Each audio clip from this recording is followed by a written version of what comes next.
Bonjour, je m'appelle Luc Frelon et je suis programmateur musical sur FIP, animateur aussi sur cette antenne.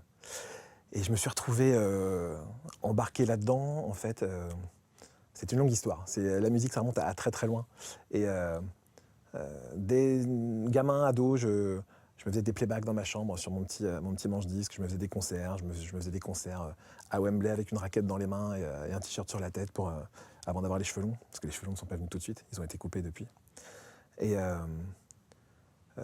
longtemps, ado, j'ai pas trop su quoi faire, mais il y avait la musique qui était un truc central, vraiment tout le temps.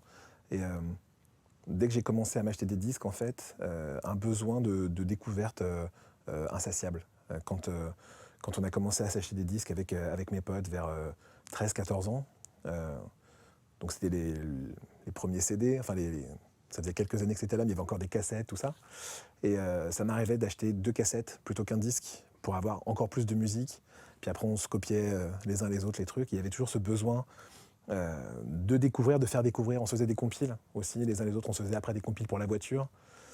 Après, on se faisait des compiles pour exprimer à une jeune fille tout ce qu'elle pouvait nous inspirer, etc. Donc il y a eu tout ce truc-là. Dans les premiers achats qui ont vraiment compté, parce qu'il y a des cadeaux qu'on a pu me faire petit. Il y avait Thriller de Jackson. J'avais été à 5-6 ans, une babysitter négligente m'avait laissé regarder le clip de Thriller qui m'avait terrorisé pendant 10 ans. J'ai dormi avec les lumières dans ma chambre. Je sautais par-dessus mon lit pour pas me faire attraper par un mort-vivant le soir. Enfin bon, mais j'étais obsédé par ça. J'ai fait Jackson en playback, en colo et tout. C'était un vrai truc. Europe aussi, qui peut sembler daté, pathétique et tout, mais The Final Countdown, j'avais 9 ans, j'étais fasciné par ces mecs, les cheveux longs, les guitares, les feux d'artifice et tout. Mais c'était voilà, des demandes que j'avais exprimées. On m'avait offert les cassettes ou les disques quand j'étais petit. Et ado, je me suis... la première grosse claque, la première grosse claque musicale ado, c'est le premier album de Guns N' Roses, Appetite for Destruction, qui a déclenché, enfin pour moi, j'en suis sûr et certain, ça a déclenché plein de trucs derrière. J'écoutais, j'avais quelques disques, j'avais quelques cassettes. Et j'étais avec un pote. On avait récupéré une copie de copie. On met la cassette, on écoute l'intro et on a remis l'intro, on a rembobiné la cassette 10 fois avant d'écouter le morceau en entier, tellement on était scotché, cloué sur place par cette intro, par ce morceau. Et ça a été voilà, le premier, donc Guns N' Roses, Metallica, et puis des Guns, ça m'a permis de remonter sur Aerosmith, sur tout un hard rock un peu années 70, pas du tout glam, le air metal années 80, tout ça, mais vraiment plus les anciens, et AC/DC après, enfin plein de trucs comme ça, et pas trop de musique française en fait, pas vraiment. Et je suis d'une génération où finalement je suis venu à la chanson française un peu par le rock avec Noir Désir, et beaucoup par le hip-hop, avec NTM, IAM, Assassin, qui étaient Et souvent, on oppose le rock et le hip-hop, alors qu'il y a beaucoup de gens qui sont construits sur ces deux éléments, quoi. Et puis FFF aussi. FFF qui a été enfin, pour moi, c'était la première fois qu'un groupe chantait en français sans me paraître ou trop poétique, comme Noir Désir pouvait l'être par moments un peu... voilà, je comprenais pas forcément tout ce qu'écrivait Bertrand Cantat à la première écoute. Et direct et parler, voilà, des choses qu'on comprenait, qu'on ressentait, et puis qui pouvaient être... Et pareil de FFF, on remonte à Funkadelic, on remonte à Sly and the Family Stone, et puis de Sly and the Family Stone, on remonte sur le jazz. Enfin, il y a tout un truc à rebours qui s'est créé comme ça. Mais avec toujours ce besoin de découvrir tout le temps, comprendre d'où ça venait, comprendre les ramifications, tel mec joue dans tel groupe, enfin, tout s'est fait vraiment comme ça, et puis des cassettes, puis des CD, puis des fichiers, mais tout s'est fait vraiment... Et ça a correspondu à un moment où j'ai commencé à faire de la musique de manière très à l'arrache au début, en fait, avec des potes, mes frères, tout ça. Et quasiment aucun de nous ne savait jouer d'un instrument. En fait, le père du batteur avait une batterie, donc il s'est mis à la batterie. Un de mes frères faisait un peu de guitare, donc l'autre a pris une basse. Moi, j'avais franchement la flemme de... Enfin, je savais jouer Smoke on the Water sur un doigt, voilà. Et donc, je me suis retrouvé à chanter avec un autre pote, parce qu'il était déjà chanteur, mais il ne pouvait pas être tout le temps là en répète. Enfin bref, truc. Et puis au bout de 6 mois, ça c'était en 95, on a fait un concert pour la fête de la musique qui était dément. Donc on s'est dit, ok, ça y est. On a joué, on avait 10 morceaux qu'on a dû jouer 5 fois chacun ce soir-là, quoi. Et pendant une semaine, on s'est dit, ouais, finalement, ça va être ça, ça va être rockstar, en fait, notre boulot, ça va être très cool. Je venais de passer, enfin, j'avais passé le bac un an avant, c'était, ok, ça y est, c'est ça, en fait, c'est ça qui m'attendait. Et une semaine après, on a fait un autre concert qui, là, était au-delà du pathétique. Mais vraiment, c'est-à-dire qu'on s'attendait, c'était dans une salle immense avec un rideau, on avait un super, enfin, pour nous, on avait un super son et tout. Et le rideau s'ouvre, on s'attendait à une salle pleine, hystérique. Mais en fait, il y avait 50 pèlerins, quoi. Et qui nous ont très vite trouvé très mauvais, ce qu'on était, avec un des guitaristes qui a fait un malaise, parce qu'il, enfin, voilà, enfin, crise d'hypo sur scène. Enfin, le concert pathétique, j'ai insulté les gens parce qu'ils réagissaient pas, enfin bref. Et donc ça nous a ramené à une juste réalité des choses. C'est-à-dire que si on voulait faire de la musique, il allait falloir bosser sérieusement. Et donc pendant un moment, ouais, on ne s'est plus rêvé en rockstar, je ne me suis plus rêvé en rockstar ni rien. Juste, si on veut faire de la musique, il va falloir être assez sérieux. Mais cette musique était toujours nourrie par la découverte de plein de musique. Et dans ce long projet musical qui a duré quand même presque 10 ans, on est passé par plein de phases, des phases très rock, des phases très funk, des phases qui étaient toujours super dépendantes de ce qu'on écoutait en fait. Et on avait vachement de mal à se fixer parce qu'on écoutait tous beaucoup de trucs qu'on avait besoin tout le temps. Et je suis un enfant du grunge, de Nirvana, de Pearl Jam, Alice in Chains, tous ces groupes-là. J'étais l'arrivée au lycée et puis cette explosion, quoi. En 91, c'est une année de dingue. Le Blood Sugar Sex Magik derrière de Chili Peppers. Enfin, il y a plein de trucs. Et des musiques assez fortes, mais qui fusionnaient aussi. C'était le début du crossover hip-hop metal, de groupes comme Fishbone, qui allaient vraiment dans le funk, dans le reggae, le ska. Enfin, c'était un truc assez foisonnant. Et c'est vrai que ado, j'avais super souvent tendance à dire... Enfin, pour moi, quand je rencontrais quelqu'un, c'est très important tout de suite de savoir ce qu'écoutait la personne. Et quelqu'un qui me disait « j'écoute de tout », je répondais « donc t'écoutes rien ». En fait, si t'écoutes de tout, t'écoutes rien. Ce qui était très con, puisqu'aujourd'hui, j'écoute de tout. Dans mon boulot, j'écoute de tout, je programme, je joue de tout. Mais j'aime pas tout. Voilà. Dans chaque style, il y a des choses bonnes à prendre et d'autres qui m'intéressent pas du tout, quoi, qui me touchent pas du tout. Et c'est quand même ça reste le critère principal. Je bossais pas mal, avec le groupe on bossait pas mal pour envisager de faire quelque chose dans la musique, mais ça payait pas du tout. Et mes parents qui ont toujours soutenu le projet, le deal c'était tu fais tes études et de la musique, mais si tu arrêtes tes études, tu bosses et tu fais de la musique. Donc j'ai dû trouver un boulot alimentaire assez rapidement parce que la fac, j'étais en fac d'histoire, ça m'intéressait, mais je voulais pas devenir ni prof, ni chercheur, ni journaliste, ou voilà, purement. Donc par le biais d'une annonce, je crois que c'est un de mes frères qui m'a branché sur un plan de standardiste à RTL. Bon. Et j'ai été pris. Et c'était au départ pour bosser sur l'émission Les auditeurs ont la parole, qui était présentée par Jean-Jacques Bourdin à l'époque. Et donc moi, mon boulot consistait à débarquer très tôt le matin à la radio et de 8h à midi recueillir les témoignages des auditeurs par rapport à l'actu. Et puis les sélectionner, en fait, les faire parler un peu, les sélectionner, estimer ce qui était bon ou pas pour passer. Puis ensuite, on répondait en direct aux auditeurs pendant l'émission. Bon. Donc c'était intéressant de voir comment ça marchait derrière, mais c'était assez éloigné de mes aspirations premières, qui était la musique. Et au bout de peut-être 2-3 semaines, un mois, quelqu'un a débarqué pendant l'émission en disant voilà, est-ce que quelqu'un voudrait bosser avec Zegut sur l'émission Zik Web. Je lance mes 2 barres en l'air, convaincu que tout le monde allait faire pareil, et je me rends compte que je suis le seul. Les autres n'avaient pas l'air de savoir qui c'était. Donc on me dit bah ok Luc, très bien, lundi prochain tu démarres sur Zik Web, l'émission de Francis Zegut, le soir, 8h minuit. Moi Zegut, c'était une de mes idoles absolues. J'écoutais son émission sur RTL. Enfin, il y a eu Wango Tango, il y a eu plusieurs noms et plusieurs formules, mais tous les soirs, Zegut, c'est le premier mec en France qui est passé du hard rock à la radio, puis du rock. Enfin voilà, il a cette culture-là, rock, hard rock. Et je lisais dans des magazines, enfin c'était figure tutélaire absolue, quoi. Donc j'y suis allé un peu flippé. Et dès la première émission, je me suis dit, en fait, je pense que si je ne deviens pas une rockstar internationale, ce qu'il fait pourrait vraiment me brancher. Et c'était assez bluffant parce que donc il était là tous les soirs, du lundi au vendredi, pendant 4 heures. Pendant 1h30, il était avec un réal, avec lui, donc lui était au micro, et là, c'est lui tout seul qui chargeait de la prog. Et après un flash au milieu d'émission, il se retrouvait tout seul à réaliser, animer et chatter avec les auditeurs. Donc c'était en 2001, ouais, c'était en 2000-2001. il était super impressionnant. C'est très impressionnant de le voir bosser comme ça. Et il était, et il est toujours, parce que ça m'arrive de le croiser, extrêmement ouvert, curieux. Ça m'arrivait souvent, vu que RTL n'est pas loin des champs, de passer. Il y avait un Virgin à l'époque sur les champs, et j'allais très souvent acheter des disques là-bas, parce qu'il y avait beaucoup d'imports à ce moment-là.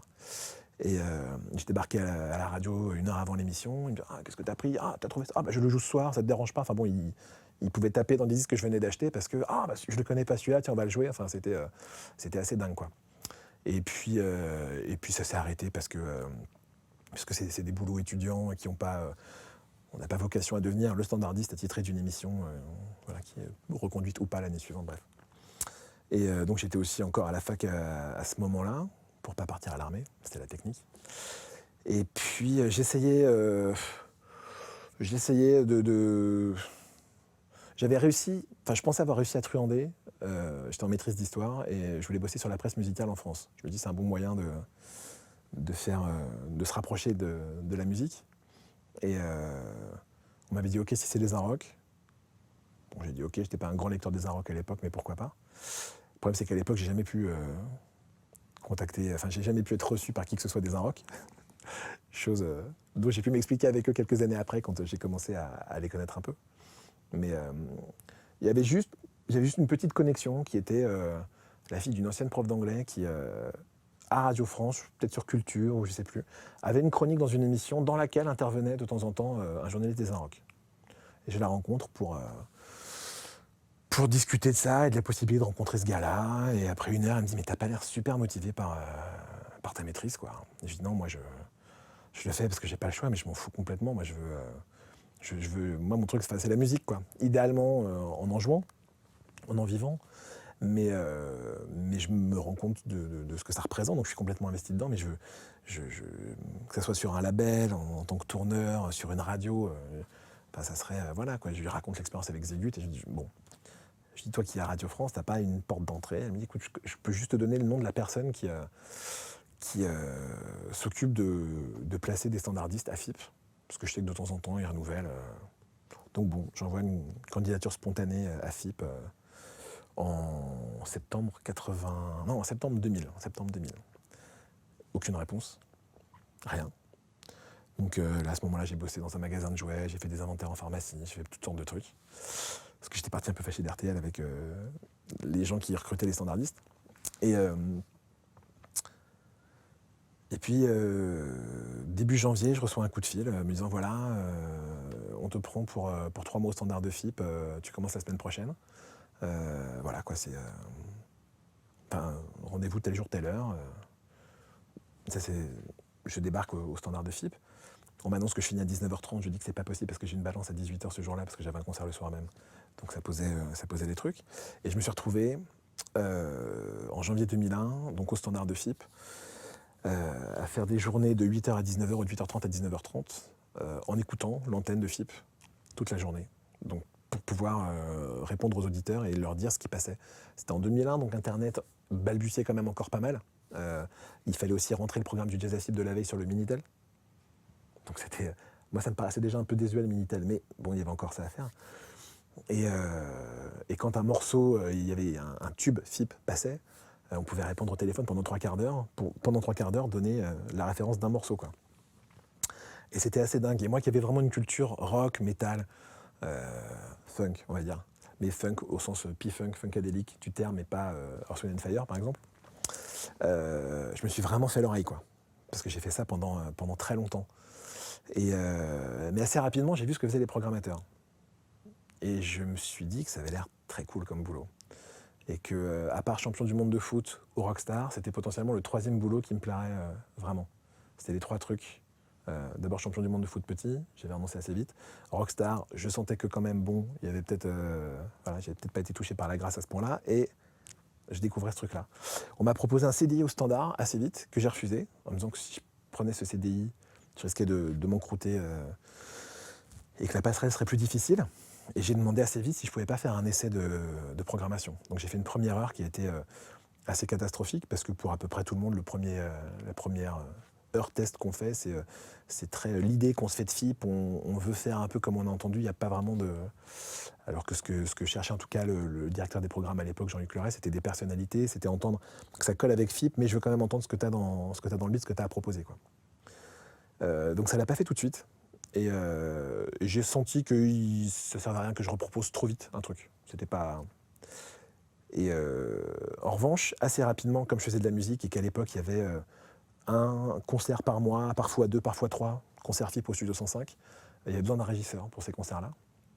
On m'a proposé d'être régisseur pour les concerts FIP, en plus du standard. Ce que j'ai accepté direct, et c'était génial, parce que du coup, 1, 2 ou 3 fois par mois, j'assistais aux balances de groupes super variés. Ça pouvait être de la musique latino, du jazz, des groupes rock, Elbow, ça pouvait être Woolsey. J'ai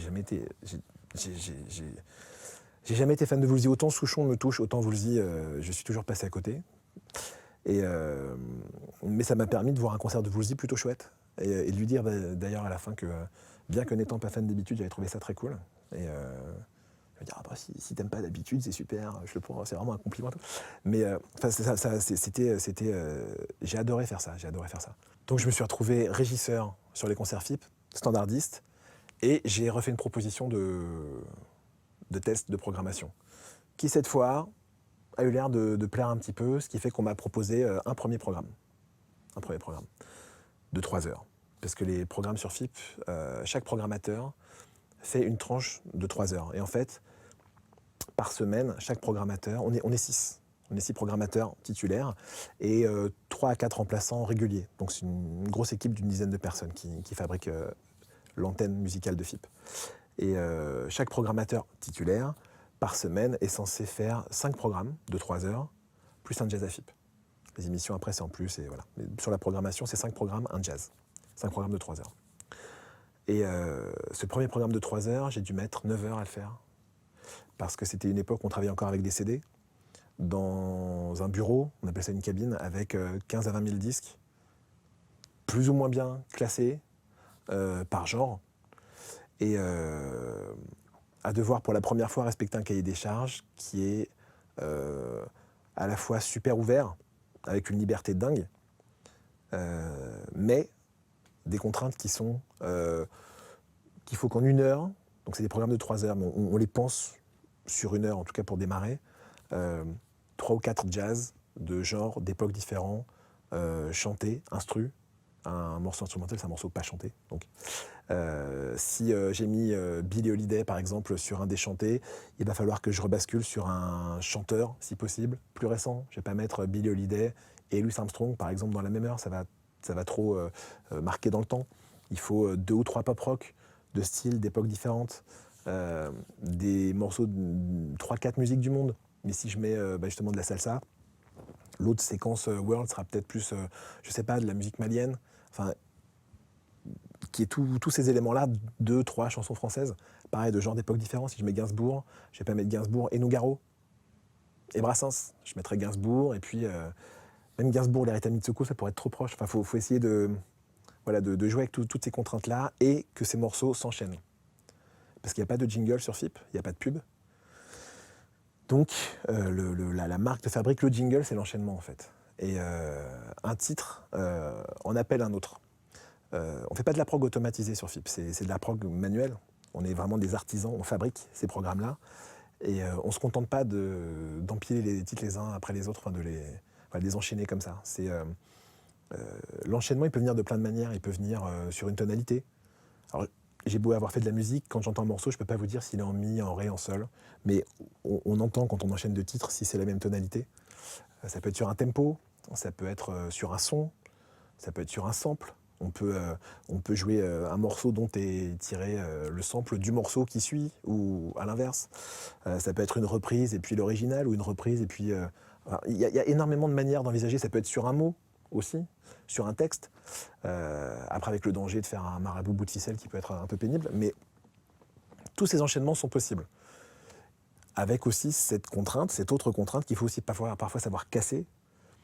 Parce que le piège dans lequel on tombe tous et toutes, programmateurs et programmatrices, parce qu'il y a aussi des femmes qui programment sur FIP, c'est le tunnel. Alors chacun a sa propre conception de ce qu'est un tunnel, mais en gros, c'est un enchaînement de quelques titres un peu trop longs sur un genre. Voilà.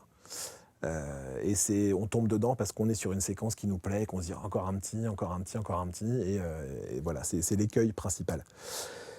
Une fois qu'on a toutes ces cartes en main, au début, c'est un enfer. C'est un enfer. On en a tous, mais on a tous galéré sur nos premiers programmes, mais de manière terrible, parce qu'avec ces disques, aujourd'hui, la programmation de FIP est numérisée. C'est-à-dire qu'on travaille sur un logiciel qui fait que si je veux jouer un titre tous les jours, je peux techniquement le faire. On s'efforce de ne pas le faire sur FIP, mais je pourrais le faire. Alors qu'avant, une fois que j'avais joué mon disque, le bac partait à l'antenne, le programme était pour une semaine après, donc je ne récupérais ce disque que dans une semaine. Donc si j'avais un morceau en tête et que mon disque était à l'antenne, ou j'allais emprunter le disque chez un copain, ou il fallait que je trouve autre chose, quoi. Donc on s'est tous formés là-dessus et c'est super formateur.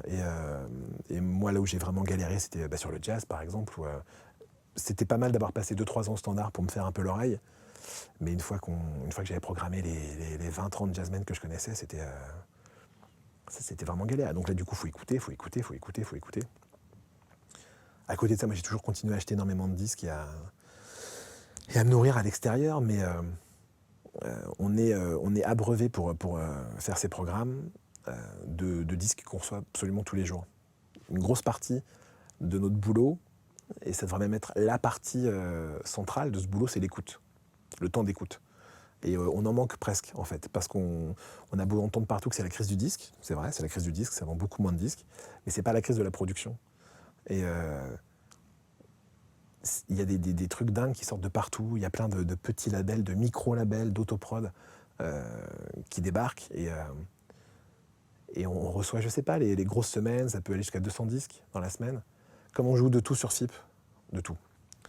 On joue dans tous les genres, on joue pas... J'ai rien contre ce qui est très mainstream, très grand public. Je sais pas, les Red Hot Chili Peppers, par exemple, dont je parlais tout à l'heure, c'est un groupe mainstream, c'est-à-dire qu'on peut l'entendre sur RTL2, sur RTL, sur Europe 1, sur Énergie, j'imagine, peut-être les Red Hot, je n'ai pas écouté Énergie depuis longtemps, mais ça ne me semble pas complètement incongru, et sur FIP. Il y a Christine and the Queens, par exemple, qui est une des rares artistes récemment à pouvoir passer sur absolument toutes les radios. Elle peut être sur Nova, sur Énergie, sur FIP, sur WFM, sur Culture, elle peut être partout. Ça arrive assez rarement. Donc ces trucs mainstream, ces artistes mainstream ne me dérangent pas, mais on est quand même épargné, j'emploie ce mot à dessein, de tout ce qui est la grosse variété française, par exemple, ou les gros trucs, quoi, les grosses prods, guimauve sirupeux sans aucun intérêt. Voilà, donc ça, ou tous les produits estampillés, télé-réalité musicale, radio crochet, machin, on n'est pas tenu de jouer ces choses-là. Maintenant, on joue du jazz, des jazz, parce qu'il y a plein de sortes de jazz, des musiques du monde, parce que je déteste l'appellation world music, il n'y a pas grand-chose à voir, même entre Youssou N'Dour et Rokia Traoré, qui sont deux chanteurs africains, mais leurs musiques n'ont strictement rien à voir. Donc la world music, c'est une étiquette. Puis entre Rokia Traoré et puis Tim Maya, un chanteur funk brésilien des années 70, c'est encore moins à voir, mais bon, il y a cette étiquette. Voilà. Donc on joue des musiques du monde, chansons françaises, rock, hip-hop, électro, funk, reggae, enfin voilà, c'est le spectre très vaste. Donc on reçoit des disques de tous ces genres musicaux. Et il faut faire le tri dedans, il faut avoir le temps de les écouter. Et moi tout seul, j'écoute pas tout. C'est impossible, c'est absolument impossible. La chance qu'on a, c'est qu'on est 6, voire 10, et qu'à nous tous, je pense qu'on écoute à peu près tout. Voilà, et le spectre est vraiment bien couvert. Il y a une sélection qui se fait aussi au moment où on reçoit les disques dans notre manière de les découvrir et de les écouter. C'est en fonction de qui nous les envoie. Ça peut être un label, il y a des labels qu'on va écouter de toute manière parce qu'on n'aime pas forcément tout, mais on sait qu'il y aura du bon dedans. Ça peut être certains attachés de presse aussi, parce qu'on est en contact permanent avec les attachés de presse, et il y en a qui bossent super bien, qui sont vraiment sur un catalogue très qualitatif, et je sais que certains ou certaines attachés de presse, peu importe ce qu'ils m'envoient, je l'écouterai.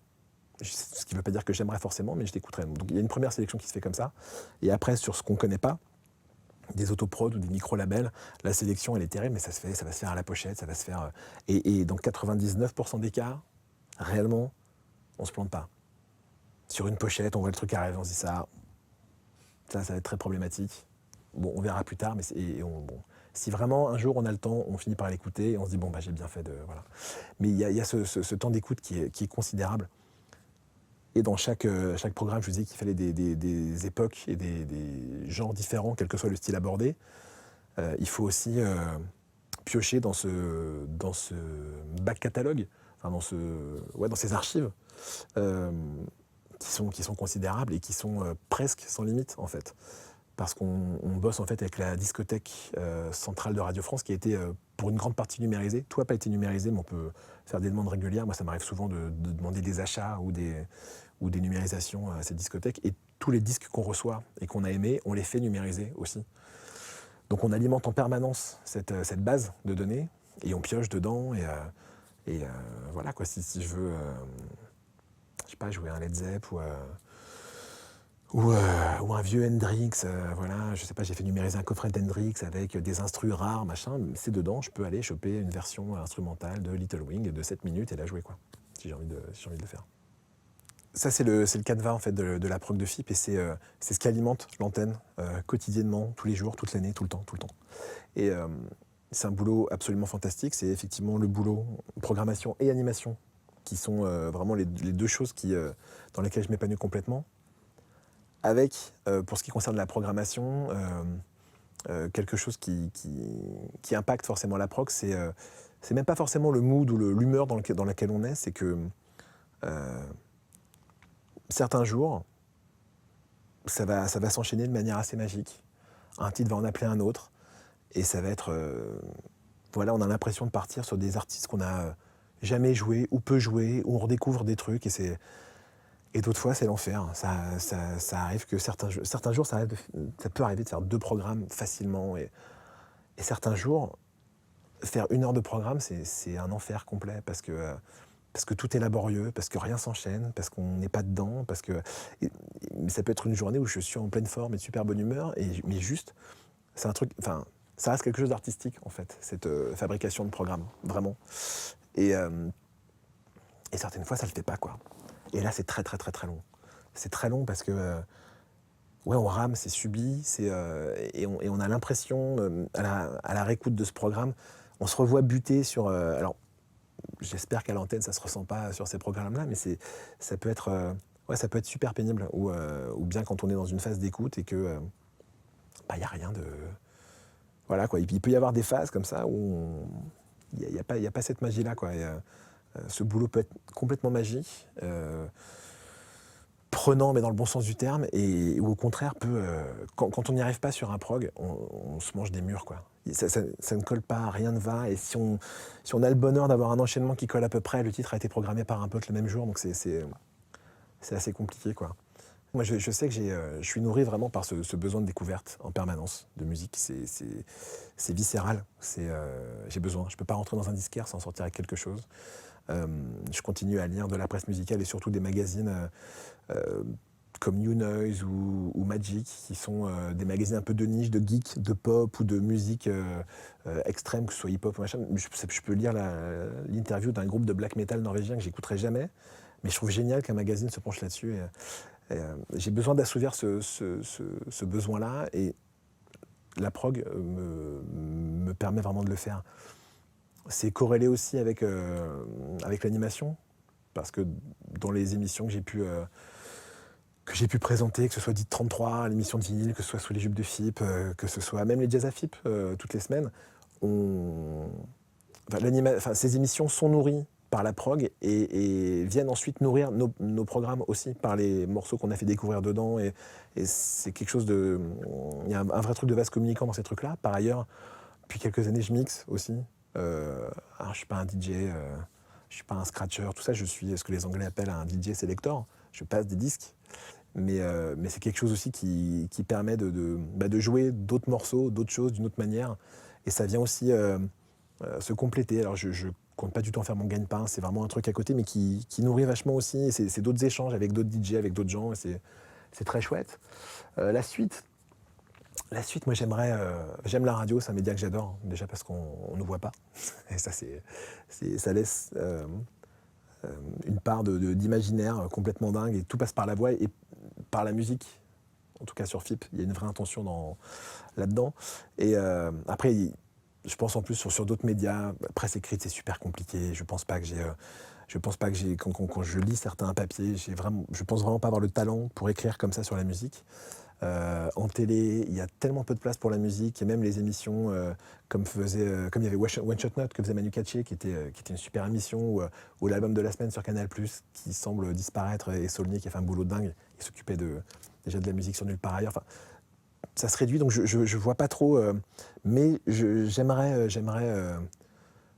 pouvoir avoir une émission à la Zégut ou à la Le Noir à l'époque sur Inter, avoir vraiment 2 heures sur le genre de musique, mon genre de musique de prédilection, qui est quand même plutôt le rock, même si je me nourris de plein d'autres choses, avec du live, un jour, peut-être, j'en sais rien.